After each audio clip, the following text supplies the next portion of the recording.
Kisah ini menceritakan perjalanan hidup Laras, seorang wanita miskin yang dibesarkan oleh pasangan sederhana setelah ditemukan di tepi jalan. Hidup Laras dipenuhi dengan penderitaan, termasuk kehilangan orang tua angkatnya, pengkhianatan suaminya, penghinaan dari mertua, hingga pengusiran dari desanya. Di tengah keterpurukannya, Laras menemukan sahabat tak terduga, seekor harimau bernama Raja, yang ia rawat setelah terluka. Persahabatan ini menjadi sumber kekuatan Laras untuk bertahan hidup di tengah hutan. Namun, hidup Laras terus diuji. Raja menjadi pelindung setia hingga akhir hayatnya, mengorbankan segalanya untuk Laras. Setelah kehilangan sahabatnya, Laras menemukan harapan baru saat ia bertemu dengan Pak Surya, seorang pria kaya yang ternyata ayah kandungnya.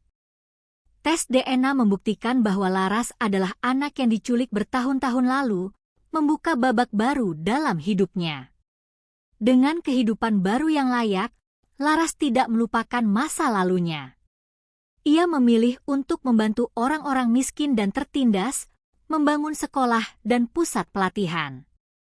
Ia juga memaafkan semua orang yang pernah menyakitinya, termasuk mertua dan suaminya. Kisah ini menjadi bukti bahwa harapan dan kasih sayang dapat mengubah hidup seseorang, bahkan dari titik terendah sekalipun. Kisah ini menceritakan perjalanan hidup Laras, seorang wanita miskin yang dibesarkan oleh pasangan sederhana setelah ditemukan di tepi jalan. Hidup Laras dipenuhi dengan penderitaan, termasuk kehilangan orang tua angkatnya, pengkhianatan suaminya, penghinaan dari mertua, hingga pengusiran dari desanya. Di tengah keterpurukannya, Laras menemukan sahabat tak terduga, seekor harimau bernama Raja, yang ia rawat setelah terluka.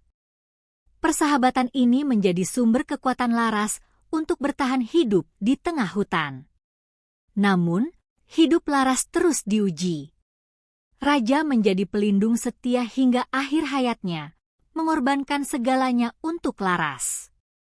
Setelah kehilangan sahabatnya, Laras menemukan harapan baru saat ia bertemu dengan Pak Surya, seorang pria kaya yang ternyata ayah kandungnya. Tes DNA membuktikan bahwa Laras adalah anak yang diculik bertahun-tahun lalu, membuka babak baru dalam hidupnya. Dengan kehidupan baru yang layak, Laras tidak melupakan masa lalunya. Ia memilih untuk membantu orang-orang miskin dan tertindas, membangun sekolah dan pusat pelatihan.